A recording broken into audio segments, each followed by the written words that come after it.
அது கூட வந்து இப்போ சவுச்சவை கட் பண்ணி போட்டாச்சு. வெங்காயம், ஒரு வெங்காயம், ஒரு தக்காளி, பூண்டு இது கூட ஆட் பண்ணியிருக்கேன். இப்போ வந்து நான் சீரகம் ஆட் பண்ண போகிறேன். கொஞ்சம் ஆட் பண்ணியாச்சு. இது கூட மஞ்சள் கொஞ்சம் சேர்த்துக்கலாம். அதுக்கப்புறம் கொஞ்சம் லைட்டாக தண்ணி ஊற்றிட்டு நம்ம வேக வச்சிட வேண்டியதுதான். காய் பருப்புக்கு ஏற்ற மாதிரி கொஞ்சமாக தண்ணி ஊற்றினா போதும், நிறைய ஊற்றக்கூடாது. இப்போ வந்து நம்ம வேக வச்சிடலாம். அடுப்பில் வச்சுட்டு ஸ்டவ் ஆன் பண்ணிடுவோம்.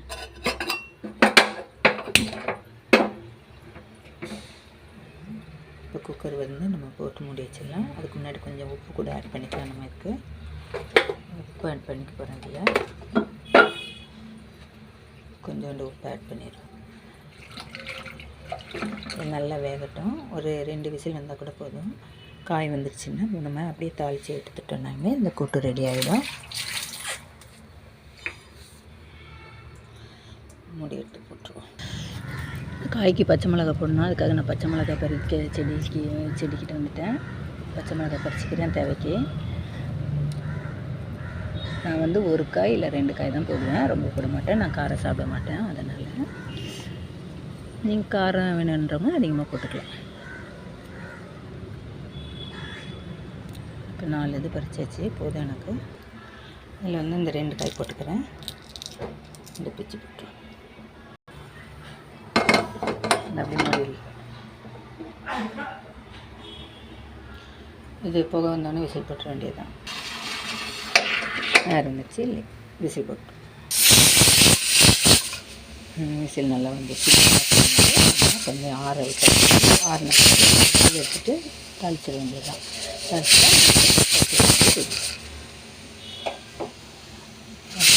காரக்குழம்பு சேர்த்து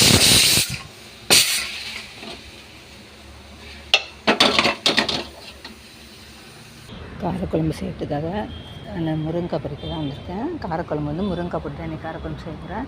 அதனால் முருங்கைக்காய் 2 பறிச்சிக்கிறேன். விளைஞ்ச காய் மட்டும் பறிச்சிக்கிறேன். 2 காய் போதும். இதை வச்சு தான் நான் இப்போ காரக்குழம்பு செய்ய போகிறேன்.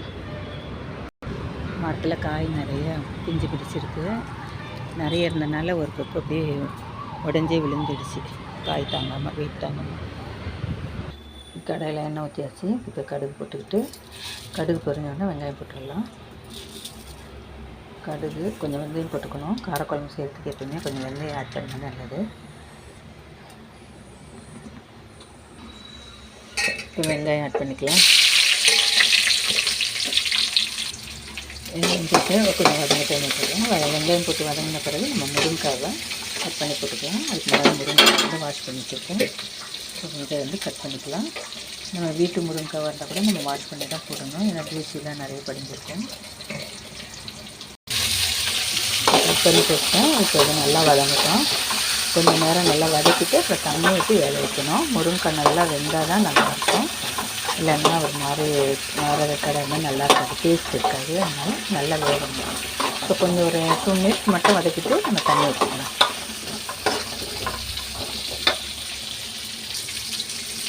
தண்ணி கொஞ்சம் ஊற்றினோம். இது வந்து தண்ணி முருங்கைக்காய் வேகத்துக்காகவே ஊற்றுறேன். அதனால் ரொம்ப ஊற்ற மாட்டேன். கொஞ்சம் முருங்கைக்காய் வேகட்டும்னு விட்டுருவோம். நம்ம மூடி போட்டு கூட வச்சுக்கலாம். முருங்கைக்காய் வெந்துருக்கு. இதில் ஒரு அவரைக்காயும் பூண்டும் கொஞ்சம் போடுறேன். அவரைக்காய் ஒன்று இருந்தது, அதனால் அப்படியே சேர்த்துக்கிறேன். கூட பூண்டு ஆட் பண்ணிக்கலாம். இப்போ வந்து நம்ம முருங்கைக்காய் வந்து பாதி வந்து இதில் நிலையில் இருக்குது. நம்ம இப்போ அது கூட வந்து கொஞ்சம் வேகட்டும்னு இருக்கட்டும். கொஞ்சம் வெந்த பிறகு நம்ம தக்காளி ஆட் பண்ணிப்போம். தக்காளி 2 தக்காளி எடுத்துருக்கு. இதை 2 வாஷ் பண்ணியாச்சு. இப்போ கட் பண்ணிக்கிறேன். கட் பண்ணிவிட்டு நம்ம அதில் போட்டுப்போம். அதில் சேர்த்துக்கலாம். முருங்கைக்காய் கொஞ்சம் வெந்துடுச்சான்ட்டு கொஞ்சம் குத்தி பார்த்துக்கலாம். இந்த கத்தி வச்சு தான் நான் குத்தி பார்க்குறேன். இது கத்தி ஈஸியாக இறங்கிச்சுன்னா அது ஓரளவுக்கு வெந்திருக்குன்னு அர்த்தம். இந்த நல்லா இறங்கிச்சு, நல்லா வெந்திருக்கு. இப்போ நம்ம தக்காளி ஆட் பண்ணிப்போம். அது கூட 2 தக்காளி ஆட் பண்ணியாச்சு. இது கொஞ்சம் வதங்கட்டும். இப்போ இந்த ஸ்டேஜில் நான் உப்பு ஆட் பண்ணி போகிறேன்.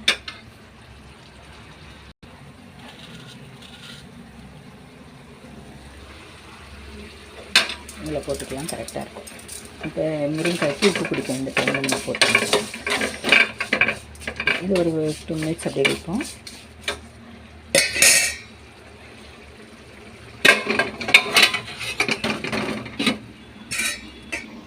அது வேகிற டைம் நான் இங்கே பால் கொழுக்கட்டைக்கு வேறு ரெடி பண்ணிட்டுருக்கேன். பால் கொழுக்கட்டை வந்து காலையில் இடியாப்பம் பண்ணால் அந்த மாவு மீதம் இருக்குது. அந்த மாவை பால் கொழுக்கட்டை செய்கிறதுக்காக பாதி வந்து உருண்டை இந்த மாதிரி பால் மாதிரி பிடிச்சி வச்சு இதை வேக வச்சிடணும். இந்த பாதி மாவு எடுத்து நம்ம நல்லா தண்ணி ஊற்றி கரைச்சி எடுத்துக்கணும். இப்போ நான் வந்து அதை ரெடி பண்ணிக்கணும். குழம்பு செஞ்சு முடிச்சோன்னா இதை செய்யணும்.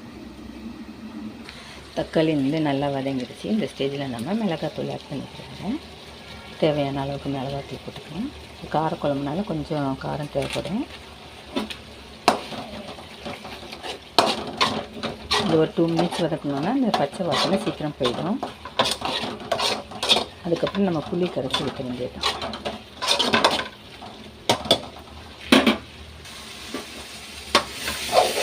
மிளகாத்தூள் வதங்கிடுச்சு நல்லா. இப்போ வந்து இந்த காரக்குழம்புக்கு தேவையான புளி வந்து கரைச்சி எடுத்துருக்கேன். இது வந்து அப்படியே ஊற்றிக்கலாம்.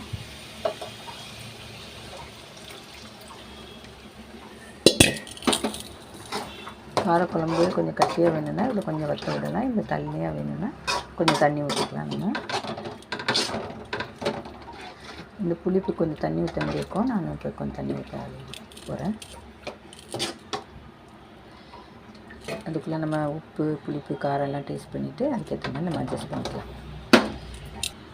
குழம்புக்கு தேவையான அளவுக்கு நான் தண்ணி ஊற்றிட்டேன். இதை நல்லா கொதிக்கட்டும். நல்லா கொதி வரணும். நல்லா கொதிச்சுட்டு ஒரு 10 நிமிஷம் கொதிச்சுட்டு அதுக்கு பிறகு இதை நான் இதில் வந்து முருங்கை இலை வந்து போட போகிறேன். முருங்கை இலை வந்து நல்லா இலையாக பார்த்து எடுத்துக்கிறேன். குழம்பு போடுறதுக்கு மரத்தில் பறிச்சிக்கிறேன். மாடிக்கு வந்து மரத்துலேருந்து பறிச்சிக்க போகிறேன். பறிச்சுட்டு எப்படி இந்த முருங்கை இலையை நல்லா வாஷ் பண்ணிப்போம். வாஷ் பண்ணிவிட்டு இது அப்படியே கொஞ்சம் உருவிட்டு குழம்புல போட்டுற வேண்டியது. குழம்பு நல்லா கொதிச்சிட்ருக்கு. இப்போ நான் இந்த வந்து முருங்கை இலையை போடுறேன். இதில் வந்து இளங்காம்பு இருக்கும். இளங்காம்போடய நம்ம போடலாம், ஒன்றும் ஆகாது. அது நல்லது தான்.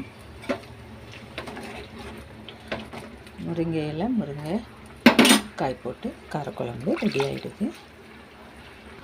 கீரை நல்லா வெந்துச்சு. குழம்பு ரெடி ஆகிடுச்சு. இனிமேல் தான் வந்து வேறு பாத்திரத்தில் மாற்றிக்கிட்டு சவுச்சவு இருக்குல்லையா அதை நான் இப்போ தாளிக்க போகிறேன். சவுச்சி வந்து வேக வச்சுட்டு பாருங்கள் நல்லா வெந்துடுச்சு. இப்போ இதை கொஞ்சம் அப்படி ரெண்டையும் இப்படி மசிச்சு விட்டுக்கலாம். அப்படின்னா தான் கொஞ்சம் நல்லா சேர்ந்த மாதிரி வரும். இல்லை நம்ம மஞ்சள் அதிகமாக போடாதனால கலர் கம்மியாக தெரியுது. இதை அப்படியே தாளிச்சிட வேண்டியதுதான். தாளிக்கிறதுக்கு வந்து அதே கடாயில் எடுத்துருக்கேன். எண்ணெய் ஊற்றியாச்சு. கடுகு போட்டுட்டு வெங்காயம் கட் பண்ணி போட்டுருக்கேன். வெங்காயத்தை வதக்கிடுவோம். இப்போ வந்து நம்ம அந்த காஞ்ச மிளகாய் ஆட் பண்ண போகிறோம். இதுவும் வந்து வீட்டு தோட்டத்தில் உள்ள காஞ்ச மிளகாய் தான். அப்புறம் கருவேப்பிலை இதுவும் தோட்டத்தில் உள்ளது. ரெண்டுத்தையும் போட்டு தாளிச்சிடுவோம். தாளிச்சிட்டு நம்ம இதில் ஊற்றிட வேண்டியதுதான்.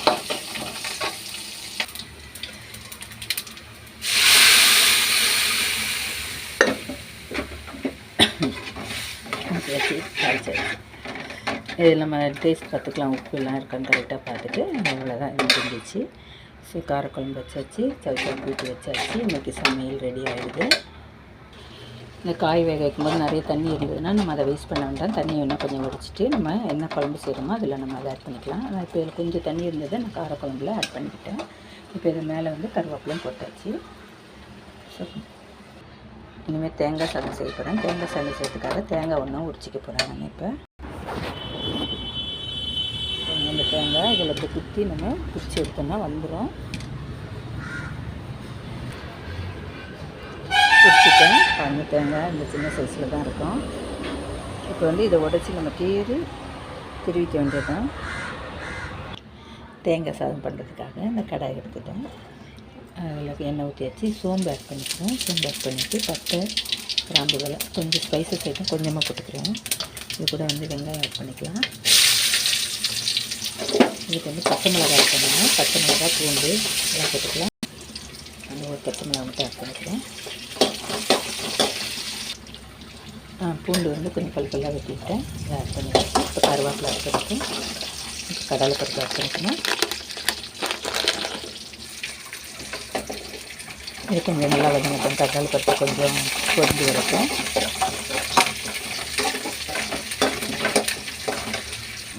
தேங்காயும் திருவி வச்சாச்சு. நான் மிக்சியில் தான் திருவிருக்கேன். கறிய ஆரம்பிச்சிச்சு. அதுக்குள்ளே நான் வேறு வேலைக்கு போயிட்டேன். அதனால் சரி ஏதாவது தேங்காய் ஆட் பண்ணிக்கிறேன். நம்ம கறியை விடக்கூடாது, கறிஞ்சாலுமே டேஸ்ட் கம்மியாகிடும். இப்போ தேங்காய் ஆட் பண்ணிவிட்டு ஒரு 2 மினிட்ஸ் வதக்கினா போதும். அப்புறம் உப்பு ஆட் பண்ணிப்போம். சாப்பாடுக்கு தேவையான அளவுக்கு உப்பு போட்டுக்கிறேன். இப்போ தேங்காய் சாதத்துக்கு ரெடி ஆகிடுச்சு. இப்போ நான் சாதம் இங்கே கொஞ்சம் எடுத்து வச்சு ஒரு ஆற விட்டுருக்கேன். இப்போ இதில் நம்ம போட்டு ஆட் பண்ணிக்கலாம்.